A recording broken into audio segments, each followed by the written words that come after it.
22ನೇ ತಾರೀಕು 10 ಗಂಟೆಗೆ ನಮ್ಮ ನೆಹರು ಆಡಿಟೋರಿಯಂದಲ್ಲಿದೆ. ರಾಹುಲ್ ಗಾಂಧಿ ಅವರು ನಾವು ಎಲ್ಲರೂ ಕೂಡ ಅದಕ್ಕೆ ಚಾಲನೆ ಕೊಡ್ತಾ ಇದ್ದೇವೆ. ಸಾಕಷ್ಟು NGOs ಅದರಲ್ಲಿ ಪಾರ್ಟಿಸಿಪೇಟ್ ಮಾಡ್ತಾ ಇದ್ದಾರೆ. ಅದಕ್ಕೆ ಇದು ಒಂದು ದೊಡ್ಡ ನರೇಗಾ ಯೋಜನೆ ಕೊಡ್ಲಿ ಪೆಟ್ಟು ಹಾಕಿದಂತ ಮೋದಿ ಸರ್ಕಾರ ಇದು ನಿಜವಾಗ್ಲೂ ಎಲ್ಲ ಬಡವರ ಮೇಲೆ ಒಂದು ದೊಡ್ಡ ಆಘಾತವನ್ನ ಉಂಟು ಮಾಡಿದೆ.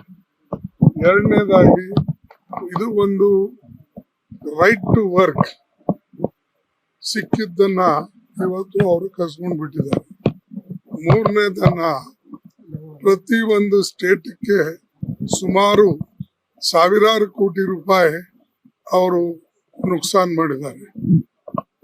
ಮೊದಲು 10% ಇರ್ತಕ್ಕಂಥದ್ದು ಈಗ ಅದನ್ನ 40%ಕ್ಕೆ ಏರಿಸಿದ್ದಾರೆ. ಹೀಗಾಗಿ ಈ ಯೋಜನೆಗೆ ಅವರು ತೆಗೆದುಹಾಕ್ಬೇಕು ಮತ್ತು ಬಡವರು ಯಥಾ ಪ್ರಕಾರ ಇಲ್ಲ ಬೌಂಡೆಡ್ ಲೇಬರ್ ಆಗಬೇಕು, ಇಲ್ಲ ಅಂತಂದ್ರೆ ಅವರು ಗುಲಾಮರಾಗಿ ಬಾಳಬೇಕು. ಈ ಒಂದು ಯೋಚನೆಯಲ್ಲಿ ಅವರು ಸರ್ಕಾರ ಮಾಡಿದೆ. ಇದಕ್ಕೆ ಬರ್ತಕ್ಕಂತ ನಮ್ಮ ಪಾರ್ಲಿಮೆಂಟ್ ಸೆಷನ್ ನಲ್ಲೂ ಕೂಡ ಇದನ್ನು ನಾವು ಎತ್ತೇವೆ. ಇದರ ಹೋರಾಟ ಎಲ್ಲ ಕಡೆ ನಡೆದಿದೆ, ಎಲ್ಲ ಜಿಲ್ಲೆಗಳಲ್ಲಿ ನಡೆದಿದೆ. ಇಲ್ಲೂ ಕರ್ನಾಟಕ ಸ್ಟೇಟ್ ದಲ್ಲೂ ಕೂಡ ಅವ್ರು ಮಾಡ್ತಾ ಇದ್ದಾರೆ. ಇದಕ್ಕೆ ಹೋರಾಟ ಮಾಡ್ತಕ್ಕಂಥದ್ದು ಇದು ಸತತವಾದಂತ ಇದು ಒಂದು ಕಾರ್ಯಕ್ರಮ. 22ನೇ ತಾರೀಕು 10 ಗಂಟೆಗೆ ನಮ್ಮ ನೆಹರು ಆಡಿಟೋರಿಯಂದಲ್ಲಿದೆ. ರಾಹುಲ್ ಗಾಂಧಿ ಅವರು ನಾವು ಎಲ್ಲರೂ ಕೂಡ ಅದಕ್ಕೆ ಚಾಲನೆ ಕೊಡ್ತಾ ಇದ್ದೇವೆ. ಸಾಕಷ್ಟು NGOs ಅದರಲ್ಲಿ ಪಾರ್ಟಿಸಿಪೇಟ್ ಮಾಡ್ತಾ ಇದ್ದಾರೆ. ಅದಕ್ಕೆ ಇದು ಒಂದು ದೊಡ್ಡ ನರೇಗಾ ಯೋಜನೆ ಕೊಡ್ಲಿ ಪೆಟ್ಟು ಹಾಕಿದಂತ ಮೋದಿ ಸರ್ಕಾರ ಇದು ನಿಜವಾಗ್ಲೂ ಎಲ್ಲ ಬಡವರ ಮೇಲೆ ಒಂದು ದೊಡ್ಡ ಆಘಾತವನ್ನ ಉಂಟು ಮಾಡಿದೆ. ಎರಡನೇದಾಗಿ ಇದು ಒಂದು ರೈಟ್ ಟು ವರ್ಕ್ ಸಿಕ್ಕಿದ್ದನ್ನ ಇವತ್ತು ಅವರು ಕಸ್ಕೊಂಡ್ ಬಿಟ್ಟಿದ್ದಾರೆ. ಮೂರನೇದನ್ನ ಪ್ರತಿ ಒಂದು ಸ್ಟೇಟ್ಗೆ ಸುಮಾರು ಸಾವಿರಾರು ಕೋಟಿ ರೂಪಾಯಿ ಅವರು ನುಕ್ಸಾನ್ ಮಾಡಿದ್ದಾರೆ. ಮೊದಲು 10% ಇರ್ತಕ್ಕಂಥದ್ದು ಈಗ ಅದನ್ನ 40%ಕ್ಕೆ ಏರಿಸಿದ್ದಾರೆ.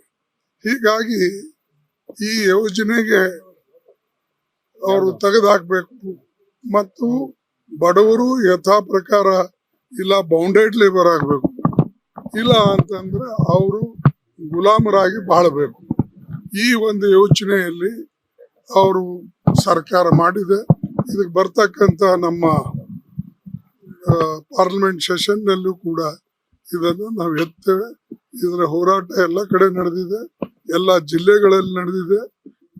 ಇಲ್ಲೂ ಕರ್ನಾಟಕ ಸ್ಟೇಟ್ ದಲ್ಲೂ ಕೂಡ ಅವ್ರು ಮಾಡ್ತಾ ಇದ್ದಾರೆ. ಇದಕ್ಕೆ ಹೋರಾಟ ಮಾಡ್ತಕ್ಕಂಥದ್ದು ಇದು ಸತತವಾದಂತ ಇದು ಒಂದು ಕಾರ್ಯಕ್ರಮ. 22ನೇ ತಾರೀಕು 10 ಗಂಟೆಗೆ ನಮ್ಮ ನೆಹರು ಆಡಿಟೋರಿಯಂದಲ್ಲಿದೆ. ರಾಹುಲ್ ಗಾಂಧಿ ಅವರು ನಾವು ಎಲ್ಲರೂ ಕೂಡ ಅದಕ್ಕೆ ಚಾಲನೆ ಕೊಡ್ತಾ ಇದ್ದೇವೆ. ಸಾಕಷ್ಟು NGOs ಅದರಲ್ಲಿ ಪಾರ್ಟಿಸಿಪೇಟ್ ಮಾಡ್ತಾ ಇದ್ದಾರೆ.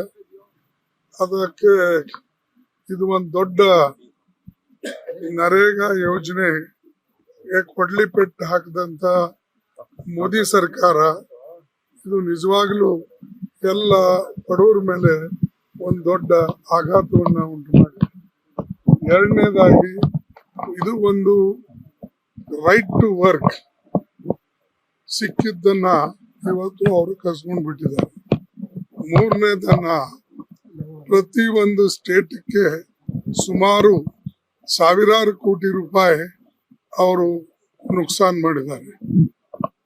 ಮೊದಲು 10% ಇರ್ತಕ್ಕಂಥದ್ದು ಈಗ ಅದನ್ನ 40%ಕ್ಕೆ ಏರಿಸಿದ್ದಾರೆ.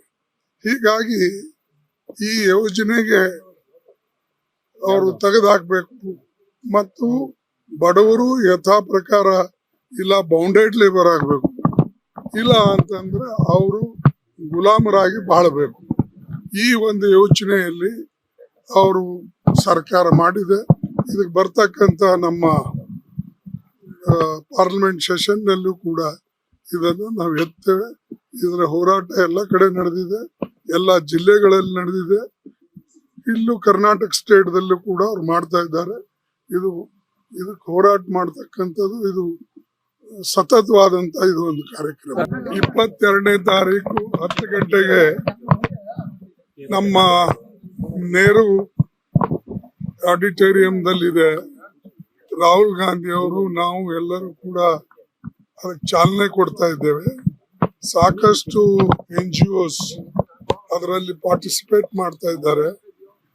ಅದಕ್ಕೆ ಇದು ಒಂದು ದೊಡ್ಡ ನರೇಗಾ ಯೋಜನೆ ಕೊಡ್ಲಿ ಪೆಟ್ಟು ಹಾಕಿದಂತ ಮೋದಿ ಸರ್ಕಾರ ಇದು ನಿಜವಾಗ್ಲೂ ಎಲ್ಲ ಬಡವರ ಮೇಲೆ ಒಂದು ದೊಡ್ಡ ಆಘಾತವನ್ನ ಉಂಟು ಮಾಡಿದೆ.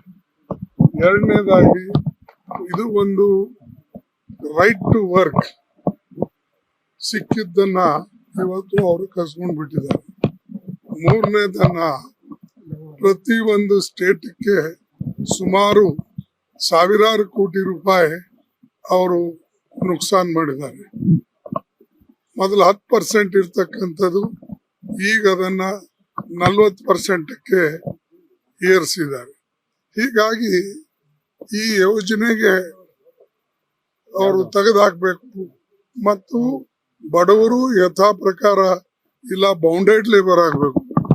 ಇಲ್ಲ ಅಂತಂದ್ರೆ ಅವರು ಗುಲಾಮರಾಗಿ ಬಾಳಬೇಕು. ಈ ಒಂದು ಯೋಚನೆಯಲ್ಲಿ ಅವರು ಸರ್ಕಾರ ಮಾಡಿದೆ. ಇದಕ್ಕೆ ಬರ್ತಕ್ಕಂತ ನಮ್ಮ ಪಾರ್ಲಿಮೆಂಟ್ ಸೆಷನ್ ನಲ್ಲೂ ಕೂಡ ಇದನ್ನು ನಾವು ಎತ್ತೇವೆ. ಇದರ ಹೋರಾಟ ಎಲ್ಲ ಕಡೆ ನಡೆದಿದೆ, ಎಲ್ಲ ಜಿಲ್ಲೆಗಳಲ್ಲಿ ನಡೆದಿದೆ. ಇಲ್ಲೂ ಕರ್ನಾಟಕ ಸ್ಟೇಟ್ ದಲ್ಲೂ ಕೂಡ ಅವ್ರು ಮಾಡ್ತಾ ಇದ್ದಾರೆ. ಇದಕ್ಕೆ ಹೋರಾಟ ಮಾಡ್ತಕ್ಕಂಥದ್ದು ಇದು ಸತತವಾದಂತ ಇದು ಒಂದು ಕಾರ್ಯಕ್ರಮ. 22ನೇ ತಾರೀಕು 10 ಗಂಟೆಗೆ ನಮ್ಮ ನೆಹರು ಆಡಿಟೋರಿಯಂದಲ್ಲಿದೆ. ರಾಹುಲ್ ಗಾಂಧಿ ಅವರು, ನಾವು ಎಲ್ಲರೂ ಕೂಡ ಅದಕ್ಕೆ ಚಾಲನೆ ಕೊಡ್ತಾ ಇದ್ದೇವೆ. ಸಾಕಷ್ಟು NGOs ಅದರಲ್ಲಿ ಪಾರ್ಟಿಸಿಪೇಟ್ ಮಾಡ್ತಾ ಇದ್ದಾರೆ. ಅದಕ್ಕೆ ಇದು ಒಂದು ದೊಡ್ಡ ನರೇಗಾ ಯೋಜನೆ ಕೊಡ್ಲಿ ಪೆಟ್ಟು ಹಾಕಿದಂತ ಮೋದಿ ಸರ್ಕಾರ ಇದು ನಿಜವಾಗ್ಲೂ ಎಲ್ಲ ಬಡವರ ಮೇಲೆ ಒಂದು ದೊಡ್ಡ ಆಘಾತವನ್ನ ಉಂಟು ಮಾಡಿದೆ. ಎರಡನೇದಾಗಿ ಇದು ಒಂದು ರೈಟ್ ಟು ವರ್ಕ್ ಸಿಕ್ಕಿದ್ದನ್ನ ಇವತ್ತು ಅವರು ಕಸ್ಕೊಂಡ್ ಬಿಟ್ಟಿದ್ದಾರೆ. ಮೂರನೇದನ್ನ ಪ್ರತಿ ಒಂದು ಸ್ಟೇಟ್ಗೆ ಸುಮಾರು ಸಾವಿರಾರು ಕೋಟಿ ರೂಪಾಯಿ ಅವರು ನುಕ್ಸಾನ್ ಮಾಡಿದ್ದಾರೆ.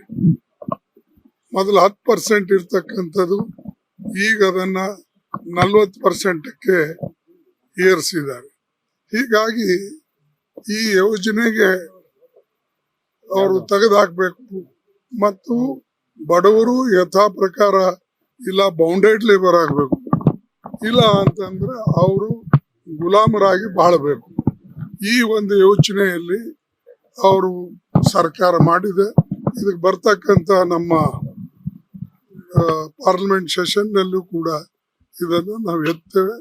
ಇದರ ಹೋರಾಟ ಎಲ್ಲ ಕಡೆ ನಡೆದಿದೆ, ಎಲ್ಲ ಜಿಲ್ಲೆಗಳಲ್ಲಿ ನಡೆದಿದೆ. ಇಲ್ಲೂ ಕರ್ನಾಟಕ ಸ್ಟೇಟ್ ದಲ್ಲೂ ಕೂಡ ಅವ್ರು ಮಾಡ್ತಾ ಇದ್ದಾರೆ.